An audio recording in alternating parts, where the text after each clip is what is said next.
Okay, I am so excited. I cannot even handle myself. If anybody who's watching had any idea, I think it's been at least 2 months since I've been in connection with Kiana, and we have had both of on both ends things happen.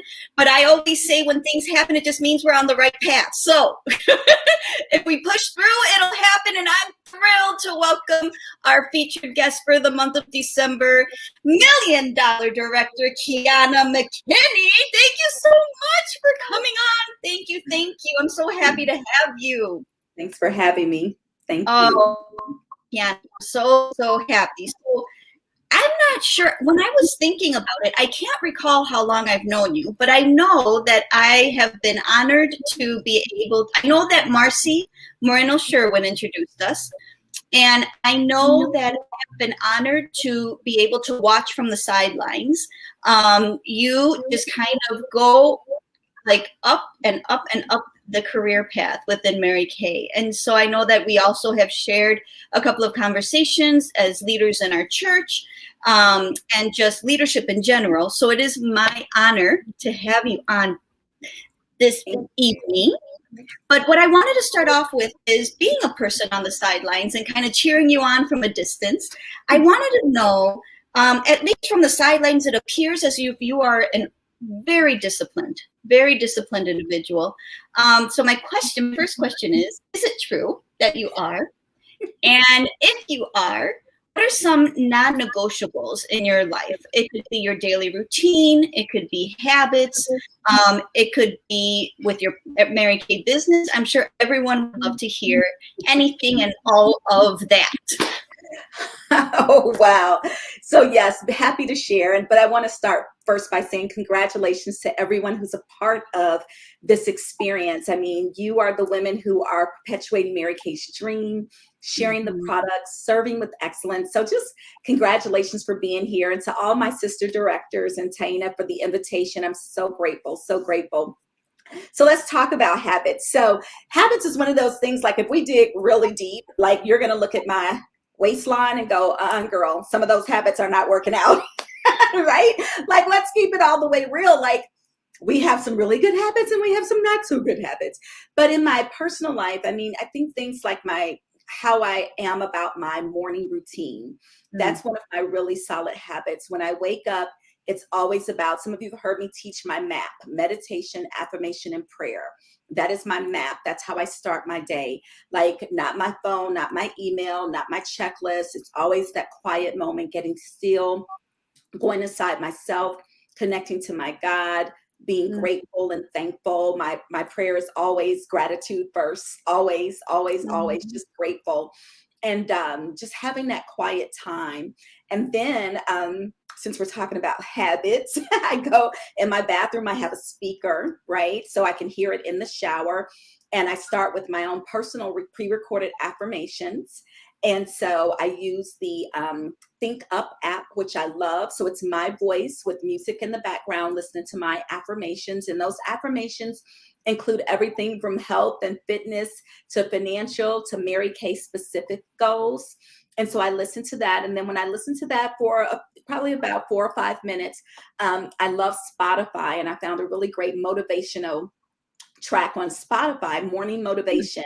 And it's probably an hour and a half total, but I just let it play on loop. It's just snippets, 4 minutes, 10 minutes, some are 3 minutes. And it's just powerful speakers that we've all heard, but it's just tracks of morning affirmations, morning motivation that I listen to while I'm getting ready. So I don't watch TV, like network TV. I don't watch the news. I don't, none of those things. I always tell people, if it's something happening big in the world, somebody please text me, because I probably won't know. And so, but I'm all about what I'm feeding myself, that meditation, affirmation, and prayer. That's my time, because the higher you go in Mary Kay, as you're becoming a higher level star consultant, as you're becoming a red jacket, as you're becoming a car driver, sales director, and higher, the more you're giving out. But you can't give out what you don't have within. And so there are a lot of people that are connected to your assignment. I had no idea as $1 million director how many people I would be entrusted to touch and impact. It's been amazing. I'll say that it's been amazing, but that also means I have to deposit more in me, because then it just becomes empty. It just becomes canned. I don't believe in just, this is what I say to everybody. I really want the Holy Spirit. I really want God to pour into me so that I can give something authentic to my customers, to my unit, and to those that I get a chance to touch and serve. So professionally speaking, Taina, when it comes to Mary Kay, I'm serious about my 6 most important things to do list. Also, I work from a planner. I'm an old school paper planner girl. I don't know any CEO, unless they're in the tech industry, that works solely from a cell phone. Like, I just don't even know. I just don't, unless they have like 4 or 5 assistants that are just throwing out their cues all day. Like, you can do it that way. But most of us, with serving our customers, serving our team, serving our units, serving our family, like we got to be super organized. Again, capacity. And so I work from a paper planner. I work with the 6 most important things to do list. I don't do the traditional weekly plan sheet, because I'm a day by day. I maximize moments. That's one of my gifts. One of my top 5 strength and strength finder is maximizer. So I really maximize moments. I will get a lot out of a day, more than the average person. And a lot of it is because I'm constantly writing things down. And then I would say another habit is I think ahead. I think ahead. And most people don't do that. Like, I knew yesterday what I was wearing today. I leave on a flight. I'm packed days in advance. Like, I don't wait until the last minute. I'm not a last minute person at all. Why? It's not necessary. It just adds more stress. It doesn't leave any room for error. Whether there's a technology issue or a weather issue or family issue, like, you just want to have that white space in your day. And so I find that I can create that as a professional by planning ahead, by thinking everything through in advance. So as a sales director, my entire December was planned 2 weeks ago. So today, all I had to do was wake up and launch it. I didn't have to think about what am I doing, how am I going to do it? And January will be done by about the 10th of December, because I want to have a really good, smooth end of the month and holiday season and all of that. So thinking ahead is another one of my habits. Not living too far in the future, but thinking in the future. I love that distinction between thinking versus living in it in the future. Because sometimes I feel that we can get lost, lose ourselves in the so much thinking that we're not in the present, and we're not mindful to get stuff done that you were mentioning. So that is excellent. Thank you. And the stress. I mean, I don't know if everybody knows, I also work full-time as a school counselor in the Chicago Public Schools. And so I've been doing a lot of professional development as a school counselor on stress. And what you just shared, I loved, because not only is what you shared about the planning and the preparation is part of your just instinctive habits that you do, it also minimizes stress, because there are so many studies coming out that when we're stressed out, not only do we become paralyzed, but there is research, neuroscience research on our brains, that our brains will start to shrink the more stress we're under. And so I love how just identifying things that you can control, like your 6 most important list. Who controls that? You control that. All the things that you shared as habits are things that you can control in a world that there are several things that we can't. So thank you. That is fantastic. Yes. I love it. And Taina, I am on the same train that you're on with this stress management. It also weakens our immune system. And the last thing we need right now is a weakened immune system. Like, I am big on boosting our immune system and getting our water in. And yes, when you think of things in advance, it just makes your day go smoother. And when there are things that come our way, at least we have anchors. I have an anchor of, this is what I do, just like brushing my teeth or what have you. I have to just say this, because you got me all excited about this. There's also something called decision deficit. The longer the day goes, the fewer decisions we're able to make, wise decisions. And so if you make decisions a day before, then that gives you more room to make more creative, wise, healthy, smart decisions the day of. So. Oh, excellent. And I just wanted to pause. If you hear squeaking, before I started this recording, I forgot to take from my 12-week-old puppy some of the toys that he has. And so I really apologize for that. If he just needed to make his presence known, I guess. I apologize. But going back to some of the things that we were talking about, I have another question I have for you is, in your accolades, you shared, and I wrote it down, that 3 days after earning your promotion to sales director, you left your successful career in corporate America and never looked back. So my question is, how and what was your transition like from corporate America to becoming an entrepreneur? I mean, corporate America, I am not in it, but it's from what I hear, there are a lot of expectations, and they're depending on what type, I'm sure you can feel maybe micromanaged, or someone's always watching or whatever. So how is that transition from being an employee in corporate America to being your own CEO for you? Was it a smooth one? Were there any bumps in the road or anything you didn't expect? And how did you overcome any if you ran into them? Yeah, great question, by the way. So a couple of things about the transition.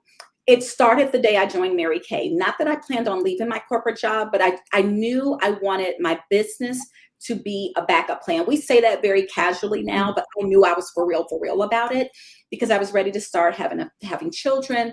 And I didn't know if I could do this 14-hour corporate day, be the kind of mom I wanted to be. And so I really took it seriously. And so what I did, a couple of things. Now, y'all, this was in 1996, 25 years ago. So I would go to my corporate job, come home. It was about a 45-minute commute. I would stay dressed in my corporate attire. No changing in sweats, no getting in pajamas, pantyhose, body shaper, skirt, suit, whatever I had on, I stayed in it. The only thing I did was took off my shoes. I went straight to my desk, maybe got a little snack or a cup of water, and I started my Mary Kay while I was still dressed in corporate attire. Now, that's a whole nother study. I'm sure, Tina, you can do this training on. There's just something about when you posture yourself as a professional, you're able to work a little differently. And so that was one of the things I did. I told myself, and I believe this with every heart of my being, it is not fair to my dream, my children, my future, to give them more of me than I'm willing to give myself. So if I can give them 10 hours, I surely can give myself 1. And that was just the deal I made with myself. Now, I had off days in Mary Kay, like where it was a non-Mary Kay day. But for the first 3 years, Tina, I touched my Mary Kay business every day. I always tell people, your Mary Kay business, when you're in your first 2 to 3 years, is much like a newborn baby. You can't feed that baby when it's convenient. You can't go give that baby attention when you feel like it. You can't give that baby attention, as long as you're feeling warm and fuzzy. No, the baby has to be fed and cared for day in, day out. And so I touched my business every day. Now, this was without the technology we have today. That's true. We didn't have text messaging back then. We didn't have caller ID back then. So when I touched my business every day, some days it was 20 minutes just doing customer service calls real quick. But today you can touch your business every day from like a stoplight. Like, come on, like seriously. But it was that consistency of touching my business every day that also helped with the transition. I didn't really think of corporate and Mary Kay. I thought of building my future. It was all one thing. They got their time. Mary Kay got its time. It was all for building my future. So one of the things I did when I debuted as a director and I walked away from my corporate job, it was almost a very emotional decision. There was no strategic exit plan. It was like, I'm doing this. So what I did, Tina, when I left my corporate job, it was June of 1998. I debuted as a director June 1st, and I resigned a few days later. I decided that if I could work in that job 8 to 10 to 12 hours a day, Mary Kay would get 8 to 10 to 12 hours a day. And I set a goal my first month as a director to make more as a Mary Kay director than I did in corporate America. And I reached that goal. Now, I put my feet to the fire. My home needed my income. It was not optional. I was the primary income earner. So if I didn't make this money, we were going to be in trouble because I didn't prepare. I didn't stack up 6 months of savings. As a matter of fact, I might have had $500 savings in the bank. Not a lot to walk away from a almost $50,000 a year corporate job as a 24-year-old. Like, no, I didn't have this great strategic plan. It was very emotional. But what I did was I put my feet to the fire. I had my back up against the wall, and I decided to fight for the dream business that I wanted. And that's what did it. Of course, I would do things a little differently now in terms of a little bit more preparation. But I think the essence is I worked for me like I would work for them. Mm. I was willing to be tired for me like I was tired for them. I was willing to be frustrated for me like I was frustrated for them. I was willing to be hungry. I was willing to not take lunches for me like I did for them because I deserved it.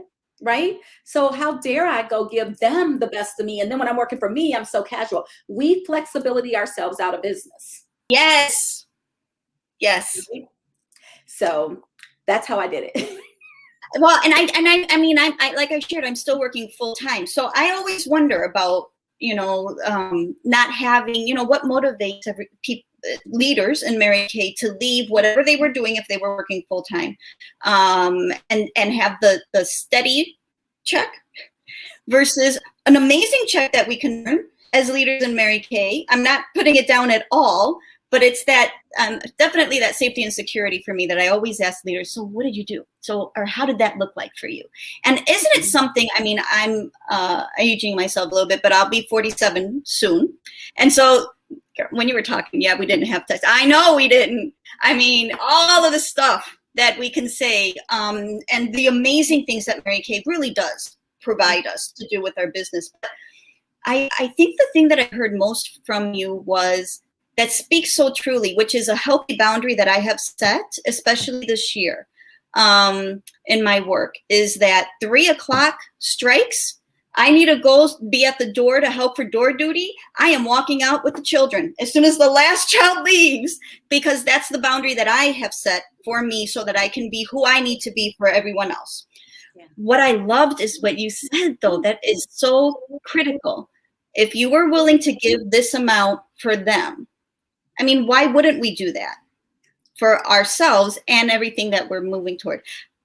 Can I want to ask a follow-up question to that. So how, you mentioned that your income was what was keeping your family going and what your family counted on. So how do you motivate yourself to meet your commitment when you're not motivated to do so? Because motivation and commitment are two completely different things. You need to be, if you're committed to something, the motivation needs to be there, but then that motivation isn't always there. So what do you do on those days? Yeah, it's a good point. Good question. So I'll say it like this. Why do we go to jobs that we don't like? We need to get paid, right? So it's the same motivation. ComEd wants a check. They want to get paid. NICOR wants to get paid. The rent or mortgage needs to be paid. Who cares if I'm motivated? There's a need to be met. The baby needs to be fed and changed. Doesn't matter if you feel like feeding the baby. Doesn't matter if you feel like changing the baby. Doesn't matter if you're tired or hungry. These are needs to be met. So for me, it's not about how I feel. Sometimes we're like, I need to feel motivated. No, you need to pay your bills.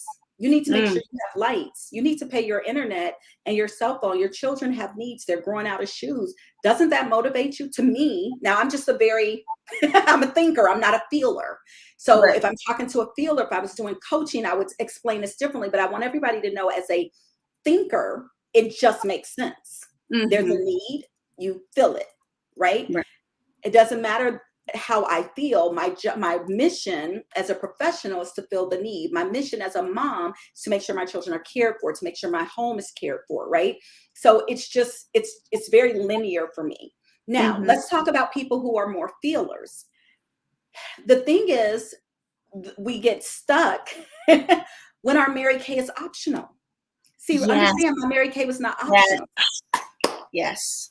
So when it's optional, we can focus more on our feelings, because we can think, well, I don't feel like it. Well, that's because it's just optional. I put myself in a position where it was not optional. So it didn't matter.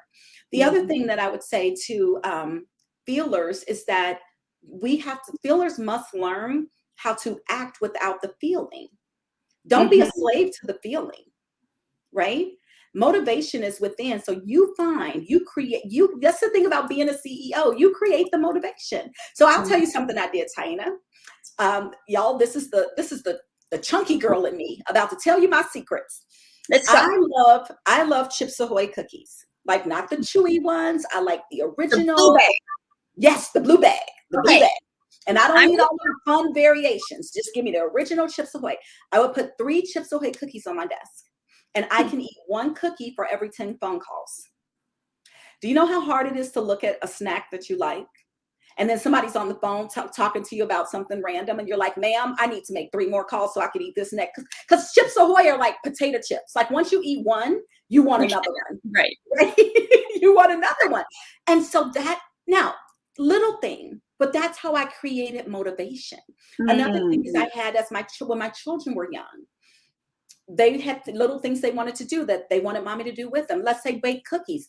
We could not bake cookies until mommy made her 20 phone calls or 10 phone calls. So now my children were counting on me. They're looking at me like, are you done yet? I'm not going to let my children down ever, right? Who cares about the cookies? It was about, I have people I love who are counting on me to do what I say I'm going to do. We had a deal. They were quiet. I had to make my call, and as soon as mommy was done. So the motivation was not the calls. It was not the money. It was not the sales. It was not the star consultant. It was, I want to make my children happy. And what an accountability group. I mean, yes. For your children to hold you accountable. Yeah, my children still hold me accountable. It's called college, people. College. Yeah. It will hold you accountable. Both of them are in college, right? My son graduated in May. Oh, how wonderful. Can you believe it? I know, it went really fast. Yeah. So one in out of state. So if you've ever sent a child to out of state, it's like a double expense, so to speak. So all that to say, create the motivation. Don't wait for it to magically show up. You are the CEO of your life. So do what you got to do to get yourself to do what you got to do. Right. And for fellow feelers like me, I mean, I've used that multiple times. My children were 2, 4, and 5 when I started Mary Kay. And nope, that's a lie. 2, 5, and 6.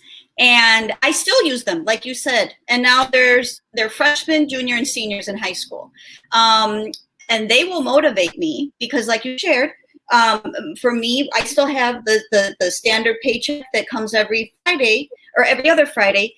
But I tend to set my goal, or my why tends to be because I love creating experiences and memories with my children. And so I do use them. They are on and they know what my goal is. So feelers like me, incorporate those that, create some memories, or make your accountability group be a group of people that not only do you never want to let down, but are watching you because you're modeling to them what it is that it means to be, I say this all the time, for me, it's a successful, professional Latina mother who can check off lists and climb up ladders and be very successful, but can also be loving and nurturing and never make my children feel that I am not a participant in their lives. We're creating it. So feelers, thinkers, y'all got some real good stuff there between the two of them.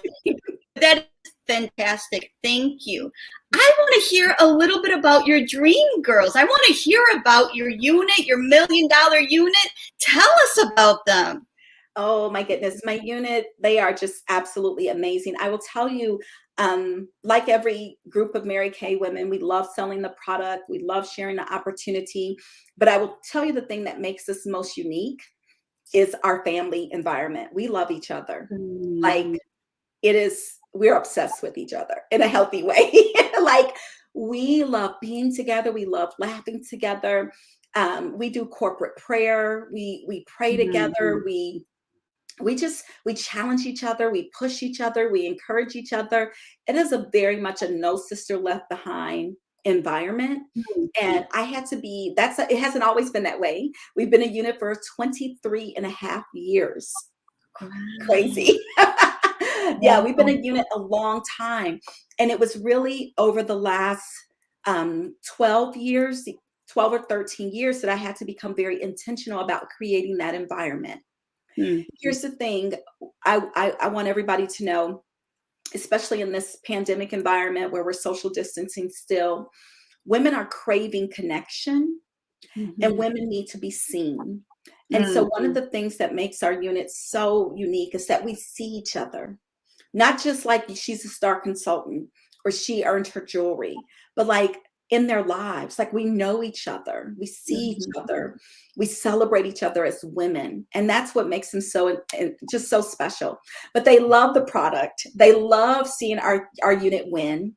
Oh, They are fighters. I mean, as with any other unit, I could tell you story after story of women who are, in the hospital right now, and she still hit 1,000 wholesale from the hospital right mm, now at this moment.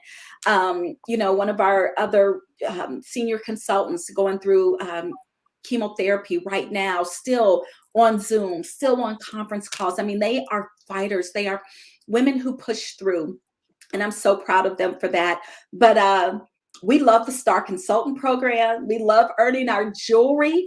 And to those of you that are earning your jewelry, I mean, you just make that a habit. What we try to do is not if we're going to earn our jewelry. We try to earn our jewelry like in the first 10 or 15 days. As directors, we got 5 days. My directors know we got 5 days. By December 5th, we all need to have earned our jewelry. Now, it'll get here when it gets here, but it's earned. And so they work hard at the top of the month to be early. Early is everything. mhm. If you want to write anything down, as you heard me talk about the way I live my life, early is everything. So just being very early and proactive with our customer contacts, setting up our date book, book 10 by the 5th, earning our jewelry early, earning star early. Like most of my consistent star consultants are stars within the first 40 to 45 days of the quarter. Like they just get it done. And It's it's just a just, habit. It's yeah, their business habit. It's just what's been established in a very familiar, like a family context, but also it's a heartwarming, like a culture that you've created there's, I feel like there's the umbrella of the Mary Kay culture that I never had an opportunity to meet Mary Kay Ash herself, but through other leaders, I've heard stories and so forth about her. And then our unit becomes our family, but we create the culture reflective of what is important. And my squeaking golden doodle in the background. We see you, Canelo. I see you, my love. Okay, so sorry. But that culture, and who doesn't want to be part of a winning team? I mean, who doesn't want, when you have that connection and then the goal is set? So tell us a little bit about that. How did that happen? Have you always had being $1 million unit on your radar? I mean, how did that come about? No, that was not my goal. Oh, the short version. I have incredible mentors. I'll tell you about 2 in particular. Of course, Sally Marino, my recruiter, my senior director. As she was approaching a significant birthday, she asked me as a birthday gift to her to do the million. And I was like, I mean, she's been my everything in Mary Kay since the day I joined. She recruited me. I never told her I wanted to do million. I'm like, of all the things, like I had just done 2 trips, and after coming off our $765,000 retail year, she's like, I want you to do the million. But she's so smart. What she did was before the seminar year started, we did a $40,000 $1 million month in May. And she Okay. asked us to do a $50,000 June. Now we did 765. We didn't need to do a $50,000 June. There was no, I mean, just, we could have stopped at a 40, like we didn't need to do 50,000. She asked us to do a $50,000 June. And so I am not only a rule follower, I'm very coachable. And she asked me to do it for very specific purpose. She wanted me to be able to prove, me and my unit to prove to ourselves that we were $1 million unit. Mm-hmm. So we did a $50,000 June. Of course, seminar year starts in July. Now I got her in my ear. My national mentor, Katrina Harris Earl, national sales director, you know her. She asked me, she said, Kiana, you're going to be an incredible national sales director one day. But before you do, I need you to do the million. Katrina. Wow. So now I have, yes, she said, if I could ask you to do one thing, she said, you got everything you need. She said, only thing I wish I had done is I wish I had done the million first. So since I couldn't do it, I'm going to ask you to do the million before you go national. Wow. And of course, I adore and respect both of those women. So I'm like, oh. So then my unit came to me after doing 765. They said, we want to be $1 million unit. I was like, you do? And I said, well, maybe we might want to do prestige first at 800,000. So we want to go straight to the million. So that was the 3rd group in my ear, but my unit owned it. And so they came to me July 1st. They said they want to do the million. I had my mentors in my ear. And I said, give me a moment. because I am not spontaneous, and I don't just say stuff just because it sounds good. If I say I'm gonna do it, I'm gonna do it. And so I took from like July 1st to about July 5th, and I thought about it, prayed about it, talked to God deeply about it. And around July 5th, July 6th, I said to my unit, okay, if this is what you want, we will do the million. This was their goal, as you can tell. But once I owned it, and I created an entire movement around the million because God said so. Now, when I say that, sometimes we have red jackets and, you know, directors emerging, and they say, well, I'm waiting on God. You don't wait on God. You invite him. You invite him in. Ooh, right? Chill. Just, I am not kidding. Woo, yes. So what I did was, like, God had sent Sally. He sent National Katrina. He sent my unit. I mean, I had specific unit members, not all at the same time, different conversations coming at me about the million. I'm like, what is this? They didn't know that they were talking to me. They hadn't collaborated, but they were coming at me. So God had already spoken, right? Yeah. So I needed to invite him into, I need to get in alignment with his will. I needed to invite him into this mission because he had already deposited the dream. So I needed to invite him into my heart, into my mindset for the mission. And when I did, Taina, it was the easiest goal we ever achieved. Wow. We were finished. I mean, we were finished on like the 29th. I traveled every month during the pandemic. I'm talking like vacations. Here's the thing. I want to say this because I think this is important for some of our emerging leaders and sales directors. Month by month, we set goals toward the million, right? Escalating. We missed every goal. We missed July, August, September. We missed every goal we set for 12 months until June 29th. We finished. Stop. True story. Now, we missed those monthly goals, but we hit a critical benchmark, which was 500,000 on December 31st. So one of the things I want to say to you as you're looking at goals, some of you have goals for your jewelry, for your star, for your car, for all those different things. Don't let the moment by moment throw you off your square. Every time we missed those monthly goals, I was okay because God had already said yes to the million. He had already said yes. So there was no need to get emotional. I said to my unit, like, oh, we missed our goals. And this is a whole other sermon. This might be for directors. You got to learn how to hit a goal. You got to learn how to miss a goal. I am good at missing goals because my goals are always so big, right? And we missed them only by 2,000 wholesale, but it was like consistently. And they would say, oh, where we are? I said, we missed it again, but we're doing million. All that matters is you cross the finish line at the end of the day, right? I mean, so that was how it happened. That was why it happened. I knew around July 6th that God was like, yes, this is what you're called to do. Yes, get in alignment with my goal. I invited him in, and he just gave yeses along the way, even when In Touch didn't agree. Even when month by month, the goals that I set weren't hit, God's yes was still present. It was still a yes from him. And what an amazing way to sustain you through those missed goals. I mean, I can't think of a better way to sustain when you know that this is what you're called to do, and that is unshakable. Regardless of anything else. And I'm sure, I mean, you mentioned some consultants that, you know, are fighting some very difficult battles. And you know, I believe that when that goal is set, that's when stuff comes at us the hardest. It almost seems like. So to be able to be sustained in that, it's true. It almost makes me want to cry because I am a feeler girl. I am such a feeler that gave me chills. So what are some lessons and experiences? I really did. Like, I'm starting to sweat. I'm such an empath. I was feeling not missing the goal and still having the eye on the million. Like, okay, let me get myself together again because I still have a couple questions. What are some lessons and experiences that stand out to you as you reflect on building the $1 million unit, which, I mean, I think those were huge. But when you set out, I'm trying to recall, when you made the decision and you were quiet in prayer and you knew that this was the goal and you were hitting it no matter what.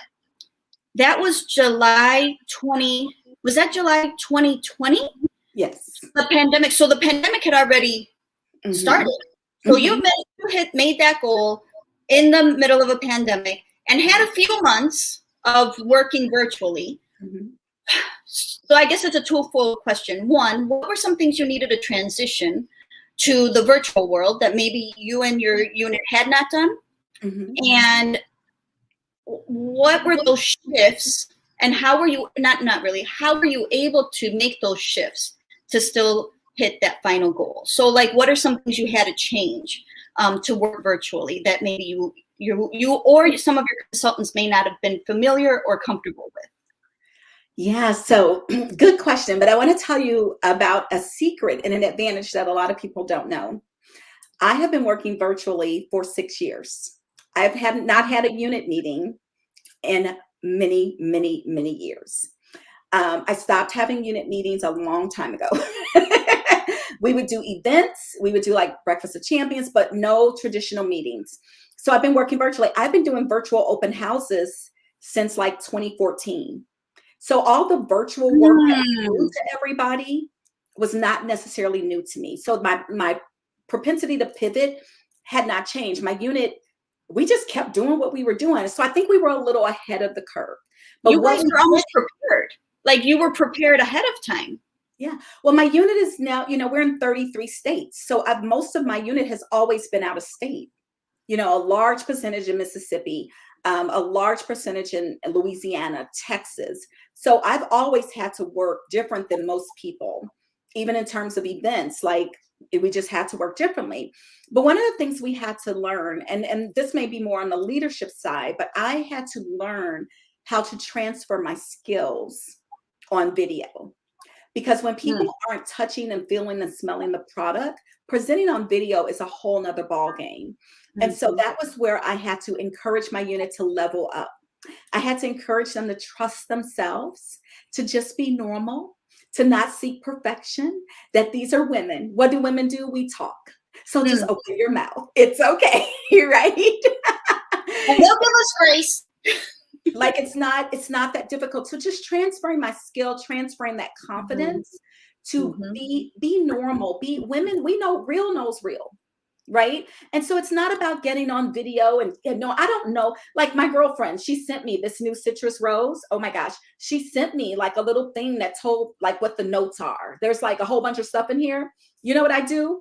I get on camera and I go, what it smells like to me. I smell, and I just describe it as a person. Who cares what all the fruits and berries and apricot? I don't know. I tell them this is what it smells like to me, right? And so I am just a real person, and I challenge my consultants to be real, because then you're relatable. Yes. And then you're transferable. Because if I do want to invite her to be a part of my team, now I'm not coming across like a scientist, right? I'm coming across like a woman who sniffs something, and I'm telling people, this is what we do as women all the time. We're like, girl, let me tell you, it looks like this. It tastes like this. It feels like this. We are the most animated, dramatic people on the planet. So it's smell it, tell it, rub it, feel it. Like, what is it? Like, how is it feeling? Like, so teaching them the skill of trusting yourself, being confident, and just being real on camera and engaging with people, knowing how to push your energy through the video, which is another learned skill. Because I know I can be over the, you've seen me, Tina, I can be over the top. I can be dramatic. I'm not like that at Walmart, you guys, don't worry, right?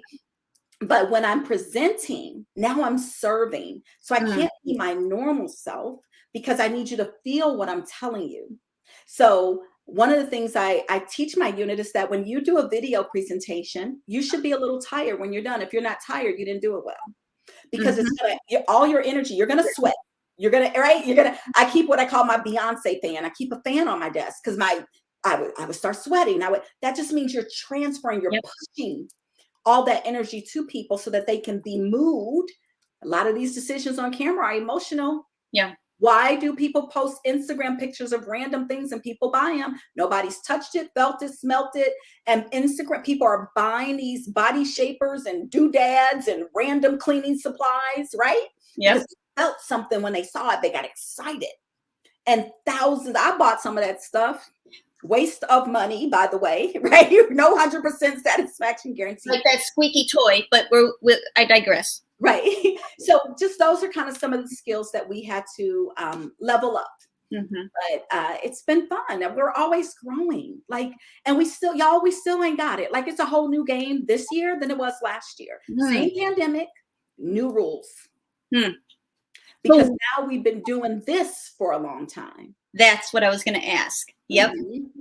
So that's what we do. What is on your radar now? So I guess that's what I want to wrap up with. So what has this seminar year look like for you? What is your unit goal? What are they sharing with you? What were they ready for? Like what is going on? What's on their radar now? Well, right now we're really focused on developing solid leaders, confident, brave, emotionally stable leaders. That's what I know. It's time for us to start positioning ourselves for our national area, but it's going to come from that solid core of leaders within the unit. So I've been spending a lot more of my time this year on more personal development, emotional fortitude, getting, rock solid systems as a business owner, being able to increase our capacity. Because the higher you go in Mary Kay, the more you got to give out, as I talked about before. And so our capacity has to swell. You want more customers? You want more team members? You want a bigger paycheck? Got to expand your capacity, right? You got to increase your tolerance for pain. It's another one we're working on right now. This is real life, people. So specifically, what is our unit working on now? We're positioning ourselves for a national area. I'm very strategic in how we're moving forward, but positioning ourselves for a national area, building rock solid leaders along the way, and continuing our mission. I really would love to see my unit repeat the millions so that they can be on stage at seminar. We didn't get that moment. And I want that moment for them. I don't ever need to go back to seminar again. That's just how I'm wired, but they need that moment. Oh, and I'm confident that they will have it with you as their leader and mentor, and just an opportunity to learn from you directly. It's going to happen. So Kijuana, thank you. Thank you so much for sharing. If this were live, everybody would be putting in the chat, oh, thank you, Kijuana, blah, blah, blah, and it would be, I would be able to bring that up. So I am going to share with you any questions that they may have had or any comments, but just thank you. I hope that you can feel my gratitude, especially in such a busy season of your own life, but just thank you for pouring into me. I'm going to go back, and I didn't want to be rude and look down while I was taking notes, but I'm going to be watching this on Tuesday as it plays again and be taking notes. But thank you, Kijuana. Just thank you for being not only a leader, but a servant heart leader that believes and is anchored in her faith and being able to serve and use Mary Kay as a vessel to touch other people's lives. So thank you so much. Appreciate you. Oh, you're welcome. Thank you. Congratulations, ladies.